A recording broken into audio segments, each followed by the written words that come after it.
Welcome to No Boundaries, the podcast Mother and Daughter Edition, a podcast in which we, a mother and daughter duo, have very honest and open conversations, often about controversial topics, while also exploring our own mother and daughter bonds.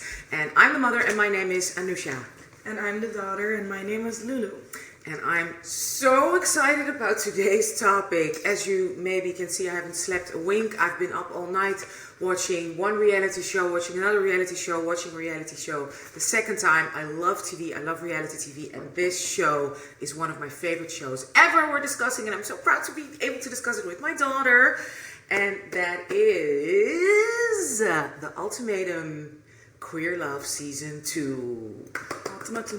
Ultimatum, yes, and it's so amazing to discuss it with Lulu because, as you may or may not know, Lulu is part of the LGBTQI plus community. We only mention this every single episode. Yeah, but if we have new listeners today... I'm joking, yes, because we talk about it a lot. We talk about it a lot, yes, and we're going to talk about it even more today. Mm-hmm. So, before we get into it, I just want to give a little disclaimer. We know that this is a reality show. This is about entertainment. This show is not about bettering relationships through like some experiment. This show is for entertainment purposes, but there are interesting topics to delve into. So we will speak about it from, a broader perspective. We take it really seriously. So that's my little disclaimer here. Yeah, I think it's important to make a distinction because although the producer's intent is obviously entertainment, the couples, from what I perceive, do take it very serious, and they do seriously hope to grow from the experience and to get out of this experience better and to better their relationship. From my understanding, they truly believe that this is an experience that's gonna either make or break their relationship and bring it to the next step. So yeah, the stakes are very serious and very high. And what's also interesting, all these women have careers and jobs. These are not influencers. No. And they're also not, they're between 25 and 30. So also age-wise, it's not like, they're early 20s and making a career. So that's very exciting. If you don't want spoilers, don't watch this episode because we watched all the episodes that Netflix dropped and we'll be discussing them all in all details. So, spoiler alert. Yes, we're doing episodes 1 to episode 7. So if you don't care about spoilers, keep on listening. If you do care about spoilers, make sure to watch. It's on Netflix. It's out. And come back right after because we will be going over it. Absolutely. And again, this is our opinion, our analysis, based on our own experience and our own knowledge of psychology. We're not doctors, we're not licensed or anything like that. This is for entertainment purposes only. Everything is alleged. Okay. So, let's first explain what the show is about. Lulu, do you want to do the honors? Sure. So, as you can tell by the name Ultimatum, this show is about giving your partner an ultimatum. And there are 5 couples? 6 couples. And in each couple, there's one person who gives an ultimatum, which means they're basically saying hey, I want to marry you. So after this experience, I need an answer on if you want to marry me as well. And then the receiver obviously receives the ultimatum. And basically, what's going to happen is that they start together. Then they have mixers and cocktail parties where all the couples are going to speed date with each other. Everyone gets to know everyone until hopefully you find a connection with someone other than your partner.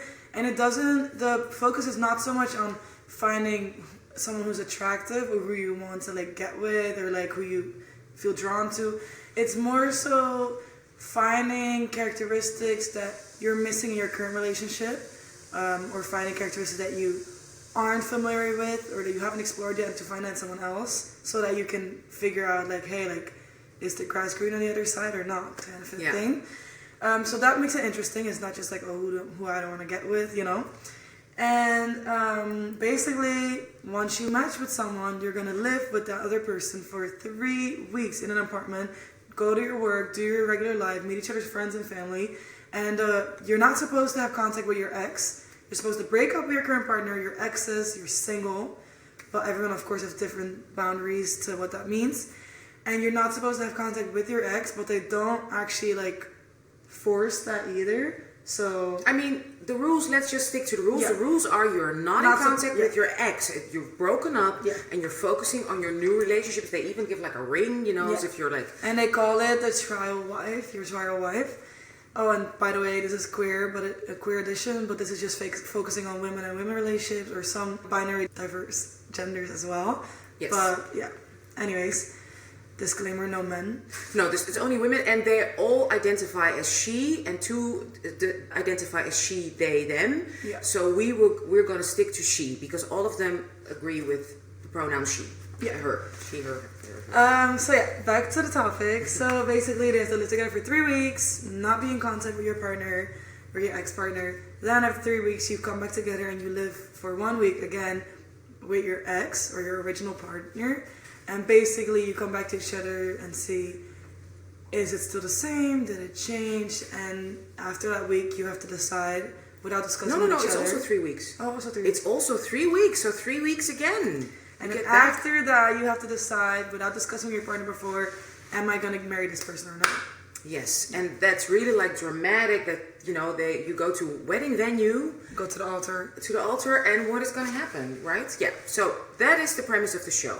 Okay, we're going to delve into the couples, but before we do that, I just want to hear from you, Lulu. How is it, because, we also watch Love Island, we spoke about that, and other shows. How is it for you as a woman from the community to watch this show?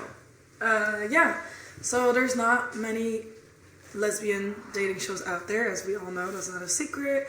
And we have another lesbian show, which is I Kissed a Girl, which is a British originally show. Is very fun. I love that show, but it's a bunch of like young girls just fooling around, exploring things. It's like not, Love Island. Yeah, it's more of a Love Island. It's more about physical attraction. The casita. They live in the casita. Exactly. This is different because this is diving deep into actual romance. And I will almost go as far as to say that the Queer Ultimatum is the most realistic depiction of a lesbian relationship you're ever going to get in media. Dare I say so. Specifically, the difficult parts of it, the downsides of it, and how easy it is for women to get in an endless cycle of ups and downs. And the show depicts that so well that you can truly understand it even for someone who's not a lesbian or not part of the community. So for that reason, this show stands out to me. Yeah. I do have to say, with that being said, that I do not agree with the premise at all. I don't agree with having to give an ultimatum. I don't believe that that's genuine and that's truthful, and to put anyone in that position, both for receivers and givers. I don't agree at all with the show's premise, but at the same time, I get to see a part of lesbian relationships that I can't see anywhere else, and it also helps me really understand my own issues in relationships, as well as feeling better that certain things are normal and are different when you're dating a woman versus when you're dating a man. There's just differences, and sometimes you feel like, oh, am I arguing too much? Am I doing too much? But seeing shows like this make you understand like it's also part of it. So yeah. Yeah. And I also, as a woman and as a straight woman, I think it's such an incredible show because, first of all, relationships are relationships. I think it's always interesting to look at relationships, but it's such a beautiful extra layer as a woman to see how women interact and female relationships and female communications. To me, it was also very eye-opening, and hearing certain conversation, I could hear myself.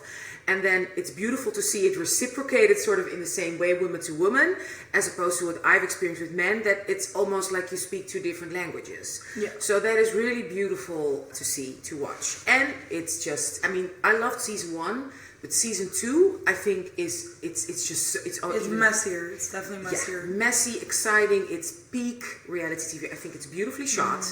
There's some beautiful, amazing scenes. I love this producer. The production value is incredible. They're in Miami. They're in really cute apartments. I highly recommend it to everyone to watch. And season 1 happened last year, and it's almost 2 years ago, I think. Or 2 years ago. Yeah, it's long. But one of the people on that show, Tiff, she/they, were on the show, and she came forward that this season she did have critique that it was a bunch of younger people. In their season, they were more mature, older, and she kind of felt like, okay, I'm excited, but I don't like the fact that they're all mid-20s, early 30s. There's only one person over 30, I think, and still early 30s, which she felt like that kind of takes away from it, because these people are more likely to still be confused about themselves or develop other relationships. So yeah, that's just a little disclaimer from one of the people who has been on the show themselves. Yeah. We mentioned Tiff also in one of our other episodes, and I'll put that in the show notes because she had a very beautiful take on unhealthy, toxic, even abusive relationships. So we'll put that link again in the show notes. Okay, so without further ado, let me open the door for our cat, and then we're gonna delve into the couples. Okay, let's start with our 6 couples. So we have AJ and Brittany. They're both black. They're the only black couple in the group, and they've been together for 5 years. Brittany is giving an ultimatum to AJ. Brittany is femme presenting, dark skinned woman. AJ is light skinned, mask presenting. And basically, Brittany and AJ's issue is that Brittany is very independent, she has her career, she has everything together, so she's ready for that next step. And AJ feels like she's not on the same level as Brittany, which makes her insecure and makes her feel vulnerable, and she doesn't want to marry her until she knows for sure that she has her own independent life. But at the same time, you can already tell that AJ doesn't do that much about it either. And for my lesbians, it's a very common thing where a lot of masculine women can get stuck in this patriarchal idea of how gender roles should take place. So you can tell she's a masculine woman who might have a hard time with a femme presenting wife being more successful than her. Ah, okay. Yeah. And they're both in their late 20s, 28, 27. Mm-hmm. Then we have Pilar and Haley. They've been together for 10 years. Haley is a white woman. Pilar is half Nicaraguan, half Filipino. She just came out to her parents only 2 years ago after 8 years of hiding her relationship, and she hasn't spoken to her family since, like specifically her mom. She hasn't spoken to her mom in like 2 or 3 years, so that's really, really sad. Yeah, and Haley is a white woman, and she's having a hard time with the fact that Pilar has so many trauma and issues, and she feels like after 10 years she's been patient enough with this whole not wanting to come out, not wanting to present yourself, to the point where she now is like, okay, we kind of gotta like either get married or move on. And yeah, Pilar feels pressured because she feels like Haley doesn't understand where she comes from, and she doesn't understand her trauma because Haley never had to go through that. Yeah, Haley gave Pilar the ultimatum. They're both, they're 29. Okay, then our next couple is Bridget and Kyle. They've been together for 2.5 years. They are both, I think, white. Bridget has like dark hair, curly hair, but she's white presenting. Yeah. Yeah. And they're both more like ambiguous when it comes to the whole like mask, femmes, them, like they're very ambiguous, very themselves. They them also. So they're the only couple who are she, they them. And they both really have their own vibe to them. They're very authentically themselves, so they're an interesting couple to look at because you don't see that represented often. And I think like Kyle, she's ready to get married, and she's giving an ultimatum to Bridget. And I guess for their issue, it's not really clear what their issue exactly is until later on. But originally, it's kind of one of those things where Bridget is just scared to like of the word forever and the whole thing. This is it, and forever, marriage, and like marriage and the whole concept of marriage. I think that's really their only issue at the beginning. Yes, exactly. Then we have Mel and Marie. They've been together for 4 years. They've known each other for 10 years. They've known each other for 10 years, been a couple for 4 years. They also have a business together. They have a food truck together, so they work non-stop. And they're both like white. I think Mel is like Italian, like it could be. I think she's Italian last name. Yeah, so she has beautiful like olive colored skin, but they're both white. And Marie gave Mel the ultimatum. And I think their issue is basically they work together in the same food truck, which is Mel's dream. And Marie basically gave up her whole life to commit to Mel's dream and do everything Mel wants. And Marie wants to get married. Simple as that. And Mel is kind of feeling that Marie is too dependent on her. And Mel is just a little complicated when it comes to like, she doesn't really want kids, she doesn't really want a family, she doesn't really want to get married. Like, she just doesn't believe in that whole traditional lifestyle. I mean, she left home at 16. We don't know a lot about what happened, but she says she has chosen family. She's not in touch with her family, so at 16.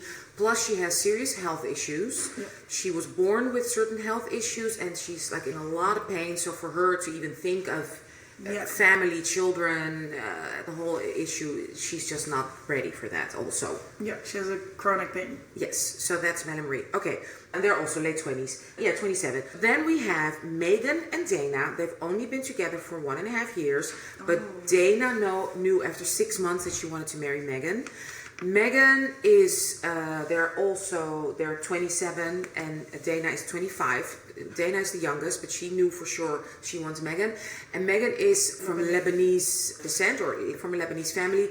And she came out to her family, they know, but she's having a very hard time. And it seems like her family has a hard time accepting, and she's very fragile in her identity.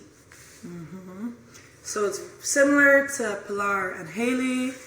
This is a similar situation. One of the partners happens to be white, the other happens to be of color, and coming from a traditional family who doesn't support, as they would say, the gay lifestyle. So it's similar idea where Megan is dealing with all this family trauma and family doesn't support her, so she's just having a hard time fully being open and giving Dana her all. Yeah. And Megan is kind of like, all right, girl, like, you can only be closeted for so long. Again, like, either go for me or don't go for me, but I don't want to be kept in the dark. I want to be seen. I want to be out there. Yeah. And I have to say, Dana is a very specific personality. She's very... We'll get into that. Yeah. So we have Marita and Ashley. They've been together for 3 years. They are both white, and their issue is... So Ashley gave the ultimatum to Marie. Ashley is more masculine presenting, and she feels that Marita has wandering eyes and can't really settle down all the way, and is too like free-spirited.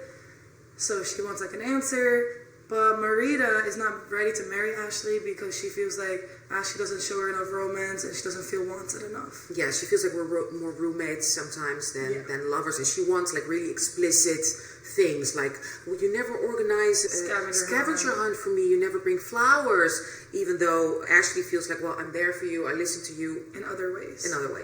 That's her issue. Just a quick disclaimer, we will only be focusing on certain couples that have a lot of drama and depth. Like, there's some couples that we don't feel worth getting into as much. So since we have limited time, we will be focusing on the ones that are really related to like trauma and like psychological issues. All right, so as Lulu said, they have mixers, they flirt, and of course what happens is that some women have more connection, they've connected with a couple of connections, and other women have like only one connection. What we see is an edit. So I think it's important to start, so they're all dating around, and it's important to start with two things. One of them being that AJ, the light-skinned mask, who's with Brittany, AJ is immediately telling everyone what they want to hear. She's very charismatic, very expressive, and she's telling all these women, I could see myself being with you, this will be an amazing experience, you bring the side out of me, a lot of me stuff, not so much about the person. And there's 3 girls who really think, wow, AJ is into me and seriously feeling me when she's talking to all of them that way. So AJ has connections with 3 girls. So she has a connection with Bridget, she has a connection with Marita, and she has a connection with Marie. Mm-hmm.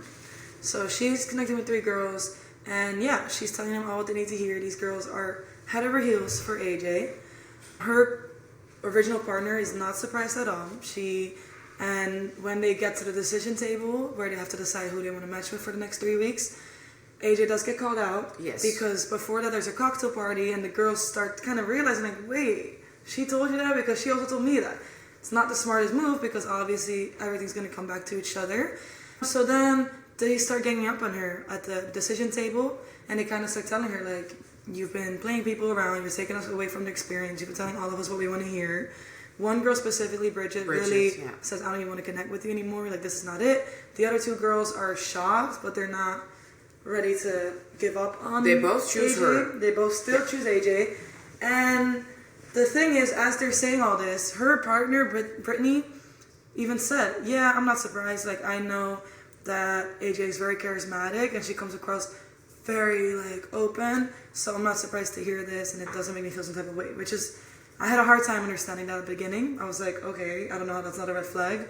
But later on, you actually realize that AJ really isn't the villain. She was really portrayed as a villain in the beginning. And even on the table, didn't have a hard time understanding because first of all, Brittany is very like strong, beautiful, incredible woman who is very emotionally mature, dark-skinned black woman with her own business, so you can imagine what she's been through and like has always had to be strong.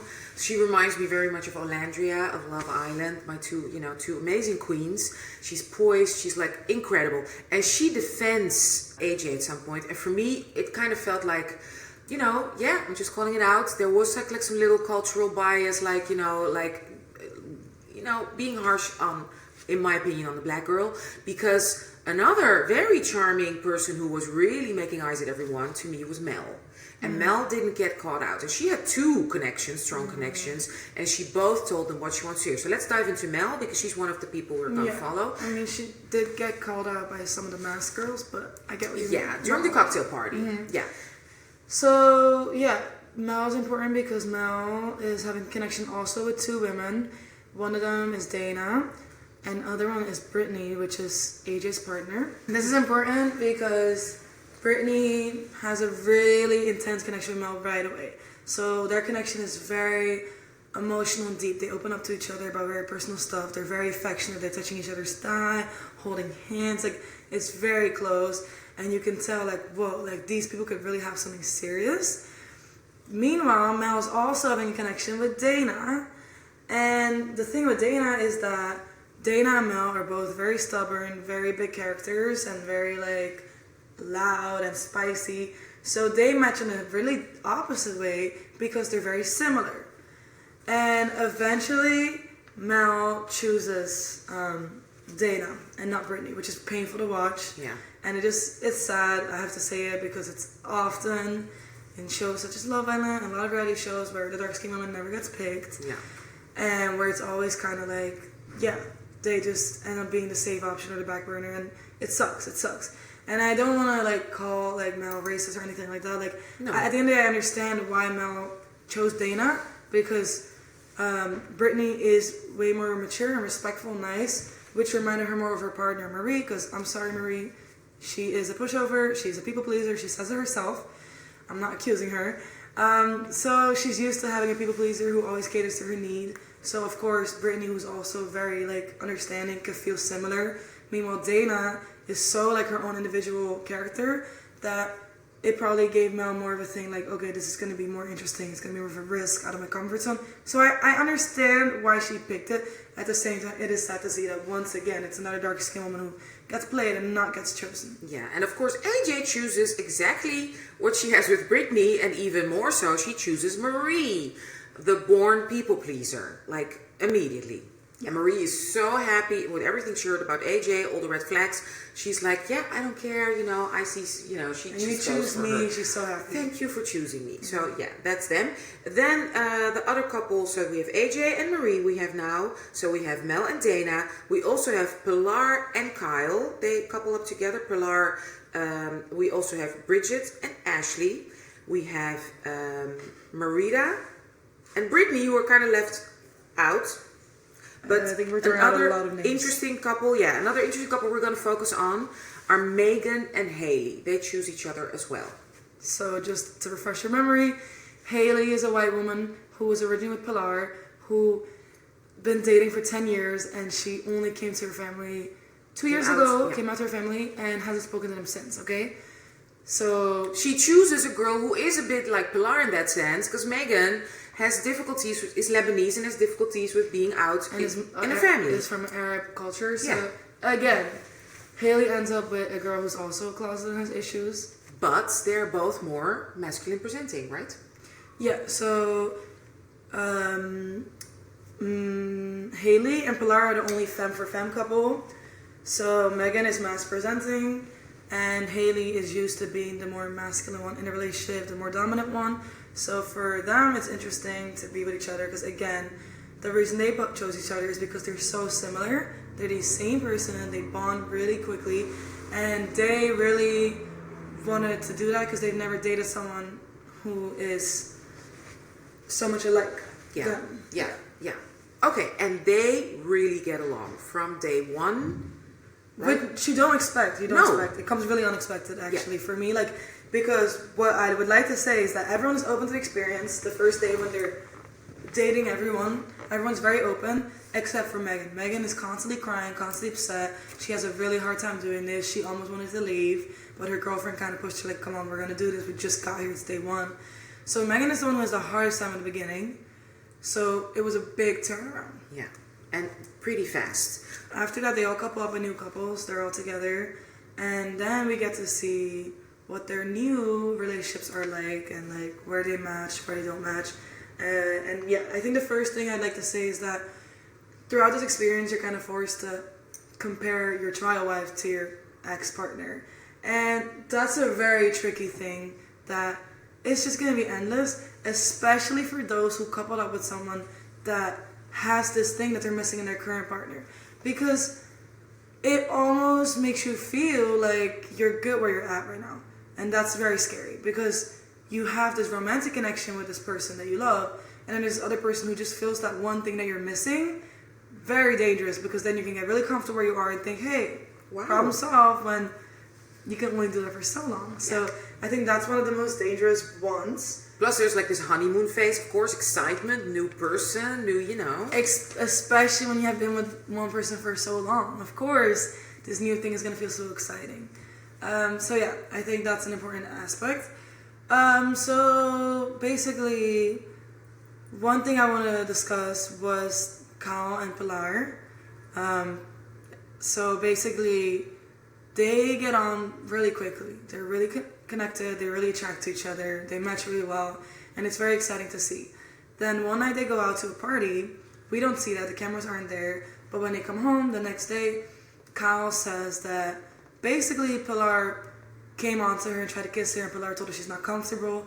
Then a little bit of time passed. Kyle said she's not comfortable. Yeah. Sorry, all those names. Yeah. And then later on, Pilar came up to her again and kissed her, and this time Kyle kissed her back, but she didn't really want it.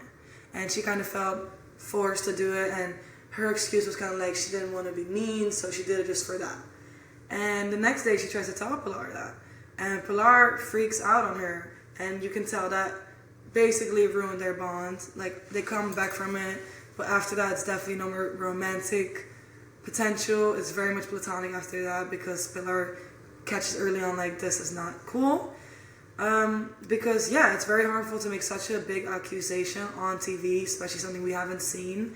And yeah, Pilar kind of has this thing where it's like, okay, you didn't have to kiss me. I thought we were both flirting and ready for that. You didn't have to do it. You're a grown woman.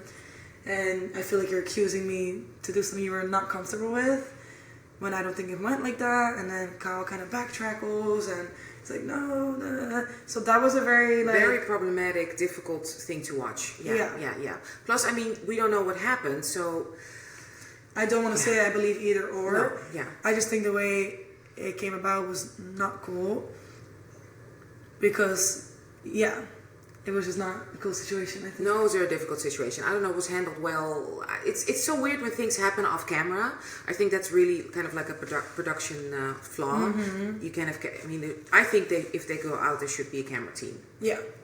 But what I will say is that Kyle is very self-destructive and is very negative. Like, she's very draining to watch after a while, because she's constantly like finding negatives and finding jabs and bringing things down all the time, and she has a really hard time saying no to people, which I understand. I've been there myself as well, but at the same time it can get really draining for her partner, because it's just always, you can't really tell her anything without her taking it super personal and spiraling and going on this whole rant, and it's like you feel bad for her, you want to support her, but at the same time you want to be able to express your feelings as well. Sometimes you want to be babied too.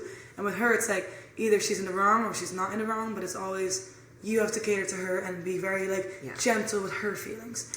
And she's not communicative, right? She's very indirect. And it's interesting to see, because Pilar realizes, like, oh, in my relationship, I was a little bit more like Kyle. Mm-hmm. I would take more of the backseat. And mm-hmm. Haley, her partner is Haley, right? Not Ashley. Yeah, mm-hmm. Haley would have to always, initiate and do. And Pilar would be like, yeah, but it's difficult for me. Yeah, my family. Yeah, exactly. I would come out. Yeah. So it's really beautiful to see Pilar kind of realizing, like, well, for Pilar, this is a wake-up call. Like, she really got to see herself and be like, hold on. This is not who I want to be. And now she finally got to understand how frustrating that feels when someone just constantly traumatizing on you.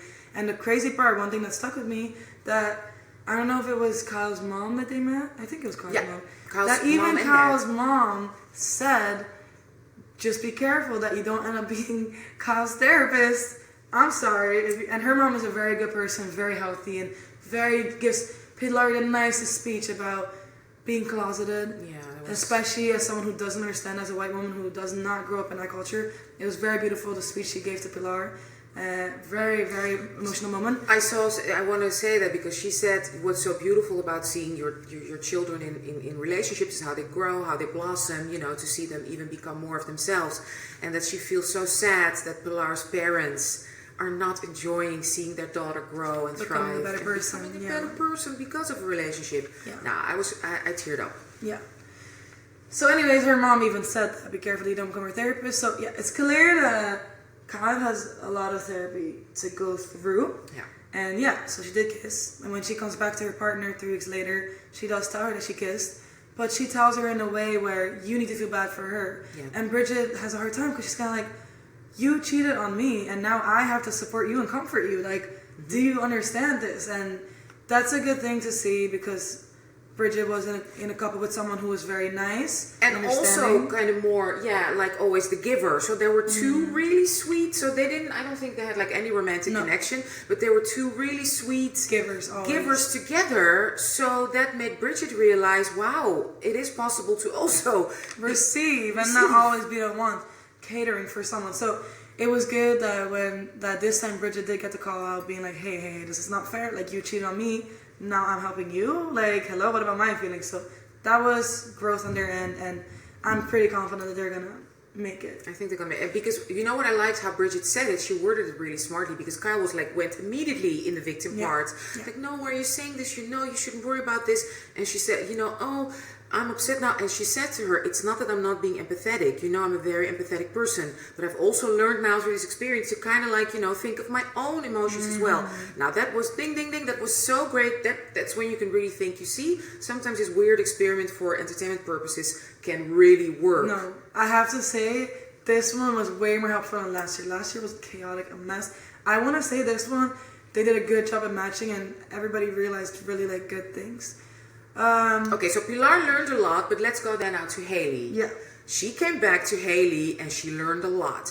Haley, in the meantime, was 3 weeks with Megan. Yeah. Haley gave the ultimatum to Pilar. Haley said, I am ready. I'm just waiting for you to be able to be yourself. But Haley and Megan connect super deeply. It's very intense.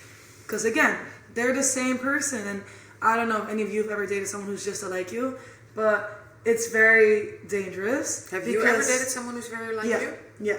And it's dangerous because you connect faster than anything and deeper than anything. But in my experience, it doesn't work in the long run. It doesn't. I really believe in opposites attract. Okay. But the scary thing is when you're so similar is that everything that makes you feel crazy or makes you feel like a bad person with your current partner or with whoever you were with in the past, they make you feel like, no, I understand it, I get it. So that's one thing that's really nice. And you get so addicted to each other so quick, and you feel like no one understands me, like you understand, we get each other. But the thing, and maybe for them it wouldn't be that case because they're both really sweet and really kind people. I think the ways I've connected with people who were like me was also we connect on our toxic sides. So we connect on the positives. So more Mel and Dana. Basically, like we connect on the good sides, and of course, everybody has good sides, but we also connect on our issues and the reason why we haven't been good in past relationships.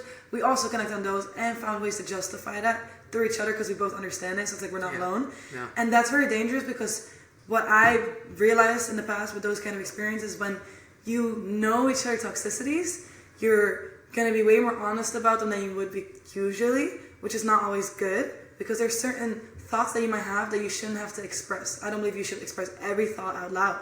Because it could be neurotic thoughts. Exactly, we can all have neurotic thoughts. But when you have someone who gets you, you feel like I can tell them these things. And it's good, they won't judge you, you understand each other. But with that knowledge, you're never going to be able to make that next step. Because you're always going to be aware of like, oh, they might do this to me because I know how they are. And you, how do I explain it? Like, can you give an example? Can you give a practical example? How that manifests in a relationship? For example, this is not for mine, but for example, what if you you know that both of you guys have issues with falling in love really quickly and love bombing and being really quickly intimate with people. So, and you know exactly how that works and how fast that can go. So then you're always going to be very aware of that, and neither of you are going to be able to really fully be loyal or commit because you are aware of that weakness that they have, and you're going to be very like paying attention to that a lot more, and you're going to be a lot more like, okay, they're probably going to do that, they think that you're going to do that, and you're constantly going back and forth like, are you really not going to do that like you did that in the past? Is it really going to be different with me because I get it too, I've done that too, and you both feel that of each other, so you're constantly going to project it on each other instead of neither of you is going to be ready to make that step to be like, you know what, I'm going to be the first to say it, I'm ready to commit it and give my all, if that makes sense. Like you're constantly very like on edge. Okay. Through my experience. Okay, I think that's how it's dating men. That's always the case. But okay. So that can be toxic. But with them, we kind of see, like you said, because they're nice people, they're sweet people. You see this working, right? Mm-hmm. We literally watch them, falling in love. Yeah. And the beautiful thing is mainly for Megan's side, because Megan, you can tell, Dana is a really strong character, and you can tell that Dana is super bossy, wants everything her way, very firm. Megan comes from family trauma who doesn't accept her for her, so she's in this conflicting feeling where Dana makes her feel seen more than anyone else, and makes her feel wanted more than anyone else, but at the same time, Dana doesn't really care what Megan wants. Dana is really focused on, this is what I want, and this is what I need, and this is my picture perfect family idea. She's not really focused on who Megan really is and what she needs, and she doesn't really care that Megan is going through all this shit with her family. She just, I want to get married, I want this, I want us to be that. I knew in 6 months. Exactly. So it's very like painful because Megan, I want to say, is basically emotionally kind of getting abused, and you can tell that Megan is very shut down, very quiet, very dependent on Dana, and very scared to say anything to anyone else. She wanted to leave the experiment. And now you see her blossom up because Haley listens. Haley asks questions. Haley doesn't assume. Haley doesn't project like what she wants at this moment. She's like, okay, what should we do?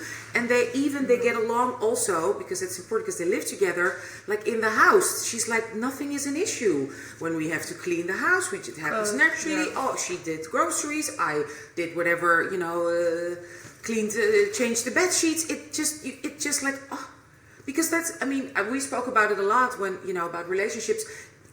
What makes a happy relationship, it's of course if you're compatible, but it's also the little things, and that can also be time and place. Do you really get along? Do you like being quiet together, or do you always are you both yappers? Do you kind of both like a clean house or not? Or are you both like, just laissez-faire? All those kind of little things also make a relationship. You can be completely in love with someone, completely physically attracted, this is the hottest person ever, but if I could not live with a slob, I just couldn't. I would argue every day if I lived with somebody who doesn't care if the house is a certain way, especially not for 20 years or raising children, right? Yeah. And you might think that's a detail, but in the long run, listen to me, who's been married for over 20 years, it's not. And with them, you can see they get along. Yeah, they do get along. So it's very nice. And again, it's interesting to see they're super similar. And then you have Dana and Mel who are super similar, but you see one is the toxic one that I mentioned earlier, where you connect basically with also your bad traits. Meanwhile, these people connect with the good traits. So okay, it's very different. Yeah. And to add on to that, so it's really nice to watch Megan finally be herself and to realize like, wait a minute, like I'm not the problem. I am secure. I am a good person, and I am worthy. Like you watch her realize through Haley that, whoa, like I'm a catch. I have stuff to offer. Because Dana would always know how to make it seem that, oh, Megan is hurting Dana. Megan is painting her, and Megan doesn't care about her. When really Megan realized through Haley, like, I am a freaking catch. Like, I have so much to offer. And it's crazy because, Dana's family isn't happy with this whole show. Dana's family tells Dana, like, hey, we really like Megan, and you're super stubborn and ignorant, but Megan makes you a softer and better person. Like, straight up. Yeah. Even her family knows that. So, it's beautiful to see Megan coming out of her shell. Another thing that I really appreciate about Haley is that even when Megan talks about a lot about Dana, because she has this trauma bond with Dana, and she's very, like, you can tell this girl's been through hell with Dana, and she talks a lot about Dana and cries about Dana and even calls Dana certain times and speaks to Dana.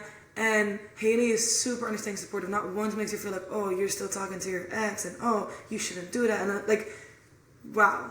Yeah. Emotional maturity from Haley. Yeah, which is almost sad because you see Pilar kind of realizing like, oh my God, I have this amazing girlfriend. And speaking with the parents of Kyle, realizing, you know, this is a beautiful, it's worth risking everything. Family for it. Yeah, and it's been 10 years. Yeah. And we see Haley pull away. And it's really hard because Pilar feels it. And it's like this thing where Pilar realizes, wow, like, I'm so lucky to have someone like Haley. Like, this is a very, very unique partner. And, like, very healthy and special and patient considering how long it's taken me. And I think she realized, like, oh my God, someone else is going to see this too. Yeah. And realize how amazing Haley is. And not be silly like me and wait 10 years, but realize right away, whoa, this is something I'm not going to give up on. And that's exactly what happens. So yes. And even Haley's parent, father and her sister and cousin, oh, but we also love Pilar. And you can see Haley like, yeah, I know you do. Okay, let's go to the couple who connects on toxicity, Mel and Dana. So yeah, they basically are both very like spicy, very flirty, very love bombing. They fall very quick. They know exactly what they want and they're not ready to change their mind on that. So those are kind of characteristics that they bond with, which is not good traits to bond with, in my opinion. No, but nice to watch. It's but fun to interesting watch. to watch. Be more independent. I need you to hear your voice more. And Marie's out here apologizing and saying sorry. When Mel literally said she was in love with Dana and literally told Dana, yo, like, I'm ready to leave my ex-partner and be with you for real, but you have to let me know if you really want this because I'm not going to risk my relationship if you don't actually want it. Like, the most selfish things ever. Like, Mel is next level selfish. Yeah. Marie, like, folds like a cheap napkin and is right away. Of course, baby, like, I'll do better. And even when she finds out what, Lulu? The matching tattoo. How lesbian is that, bro? Dana and Mel got matching tattoos. And Dana even laughs about it, that Megan has been wanting to get a matching tattoo with Dana for the longest time, and they made an agreement that after they leave this experience, if they leave together, they're gonna get a matching tattoo. And she went and got matching tattoos with someone she met 3 weeks ago. And she literally says, I don't give a fuck. At the tattoo parlor, like really good. And now she's crying in the car. I'm sorry. Because she realizes Megan is done. Yeah, and that's one thing really important, guys. Dana is only regretting it and so on Megan only because Megan is finally getting a personality and finally done and finally calling Dana out for her bullshit. And now that Megan is finally ready to leave, this is when Dana's really like, no, come back. Because she's cut off guard. She wasn't expecting this. She wants what she can't have. That's really what it is. Yeah. Megan literally says to her, you are not the person I thought you were. And you've proven this time and time and time again. I'm done. And then, cherry on the pie, she tells her about what happened between her and Haley. And she tells her that, I had sex with this girl and I'm in love with this girl. And Dana crashes out. She's like, you're in love? And her first response, Megan says, I'm in love with this girl. Her first response of Dana is, how could you do this to me? I'm sorry, I get it. It's really hard to hear your partner say that, but how could you do this to me? As if she went out of her way and thought, how can I hurt Dana? Let me fall in love. That's not how it works, guys. She gave her the ultimatum. And she took the risk. Yeah. And feelings, you can't hide them. They happen. Whatever. You can't say, how could you do this to me? No one was actively trying to hurt you. No, and she says, this is not happening. She literally gets like a panic attack. She calls her mom. And calls her mommy. I mean, of course, I like that. That was really sweet. But her mom, we don't hear her mom say, but her mom's even like, we hear Dana say, no, I can't call anyone else. Or even her mom's like, can't you call someone else? Because her mom then has to get on a plane. Yeah, she wants her mom to get on a plane. Now. To come hug her because she can't function. And her mom's like, is there any and Megan doesn't even go not once to support her. Megan turns around, like, let's get in a little more shut-eye. Yeah, and then when she hears her talk, Megan literally goes to the balcony and takes space. Similarly, Haley tells Pilar. But very different. That is one of the most riveting, beautiful reality scenes I've ever seen. It's shot beautifully. They're on the balcony and they have this, how only women can have like this beautiful conversation. Take it away. And Haley tells Pilar like, hey, like, I did get sexually intimate with this person. But it starts really beautifully. So They're talking because Pilar's explaining to her what she's learned from being with Kyle. That she realizes through Kyle, I'm sort of like, quote unquote, maybe the Kyle in our relationship. Yeah. And I don't want to be this person. And I've learned and learned and learned. And then she's sort of like, so, you know. What's up with you? What did you kind of like? And then. And Haley's really honest, transparent, and tells her how. She asked, did you guys cuddle? And she says, yes, we cuddled. On the first night. She says, on the first night. And then she realizes, okay, was there more? And Haley says, yes. How many times? How much more? Did you guys go all the way? She says, yes. Then she says, how many times? And Haley's kind of like, does that help the situation? Do you really want to know that? And she's like, yes, like, tell me. And then Haley goes, I didn't really keep count. Well, the only thing I didn't like about Haley is that she starts explaining it through like, yeah, you know, we kind of realized that if you guys would be in the position, you would do that too. And maybe, Pilar, you were attracted to Kyle, so maybe it could have happened. So that's the only thing she basically says, I thought you were going to fall in love with Kyle, so that's why I gave Megan an opportunity. And it was like, girl. That was not nice. And yeah, Pilar even asked her, are you in love with her? And Haley says, yeah. And then Pilar's like, wow. And they hug each other, they cry together, and Pilar's like, I don't know how to take this information right now. Yeah. And Pilar even says, like, it's just, all this time I was scared that you would realize my wrongs and fall in love with someone else, and that's exactly what happened. And Haley says, yeah, I'm sorry, like, painful. And it leaves there, we get some previews of what's gonna happen next week. In that preview, I'm a little bit scared, because it kind of gets, like, all of them kind of come out as I expect. But it kind of looks to me like Megan might potentially fold back to Dana. It looks like that in the preview. And because Megan is the one who had one of the most growth, besides Pilar. But Megan had really important growth of coming out of this kind of like, really like emotionally abusive cycle, which is a big moment. And yeah, it looked like she might go back. I'm not sure. I really hope Megan stays strong and learn. Because there was one point where we saw a snippet of Haley saying like, oh, like, I really fell in love with you, Megan. And Megan's like, yeah, and I don't regret anything. I don't regret anything, yeah. I'm scared. So what are your predictions? Let's do predictions. No, that's really my only scary prediction. The rest, I think it's going to be exactly the same. They're going to stay together. I don't know about Haley and Pilar. I don't know if they will stay together. But I think they will make it through as well. Yeah. Usually, in my experience, most couples end up staying together, and then it's usually not until after the show where some of them might break up. Yeah. Okay. Important question to wrap this all up, right? From a psychological, perspective, what I've learned is, first of all, how much I love women. I just love seeing women in their complexity. And it's beautiful to see women interacting with women in love and in complexity. That to me is just so beautiful and interesting, because if I compare it, there's also like a straight version of the Ultimatum, and it's completely not the same way, because the conversations are just usually not that deep.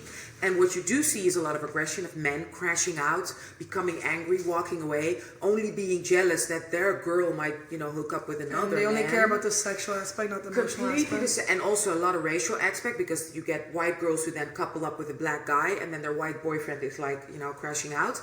So that is really like a macho thing that comes into play. I learned how much I love women, to see their beautiful, complex way of talking and how they have to navigate society and everything. I've learned again how much I love black women, because we haven't even really spoken. Maybe we'll do that next week, more about AJ and Brittany. It's beautiful to see their conversations, to see that, to give them... And they really get each other, yeah. It's beautiful also to see the space the women have and all these different body shapes, how they look and physical. It's not like the cookie cutter reality, pretty. No, these are like really regular people. And it's so funny, because I said to you, like, when I watch Love Island and you start with seeing how gorgeous everyone is, but after getting to know them, I don't see the beauty anymore. I just find somebody nice or annoying. Here it's exactly the other way around. You begin, and I'm so, conditioned by seeing quote unquote, beautiful people. So I'm like, oh, okay, these are, ordinary, interesting, normal women. And I found them all, especially the women, the characters I really like, become more beautiful and beautiful every episode. So it's so nice, to learn that the other way. Yeah. So those are things I've learned. Plus, I've literally seen myself talking, which was... confrontational to see how, turning around, shifting blame, taking yourself out of it and focusing on the other person, what they're doing. Except you both do it. Yeah. Yeah, and I do it with my husband. So it's interesting to see my own techniques, And to see how it works with someone who either understands it or is the same or entertains it. Yeah. Because I think we spoke about it, like her husband, your dad, my dad, he doesn't entertain it. Like he knows when my mom gets like that, there's 0 point in even responding to it because it's not rational thoughts. But obviously not everyone has that, and especially women, they can't help but take things more personal and be like, wait a minute, are you really saying that? And then it just gets a whole thing. Yeah. And a lot of it I already knew because I've been in a lot of loving women relationships, and my friends have as well. I think one thing that it reminded me of that Megan spoke about at the end is that the power of being in a queer space as a queer woman. Like she comes from a classic Arab family who's very against her lifestyle, as they call it.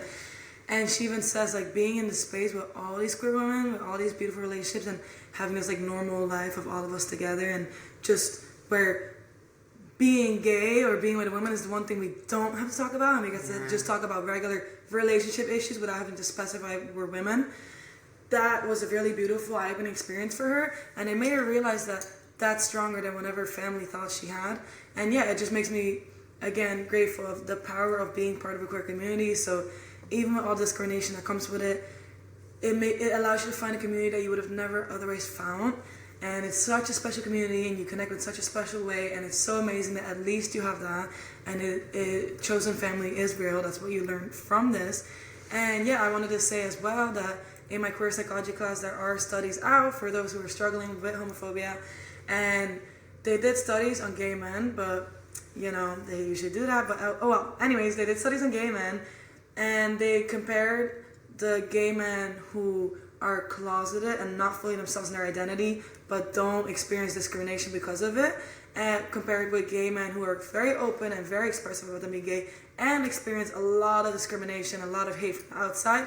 And it showed like on their brain scans and serotonin levels that generally the openly gay men with the hate and discrimination, even with all the negativities, are happier and emotionally have a better mental health overall, because you learn to create resilience as well. And that way, what people always say, if you're truly yourself, you do attract the most authentic and amazing people that see you for you. So like the beauty is when you are yourself and people do want you, they really want you. Whereas if you're hiding and lying, you attract people who want you for this fake side, and you have this constant fear of what they're not gonna like me if I come out. And so it's just interesting to see that even with all the hate and discrimination, these people are better off than the ones who are fitting into the normative society.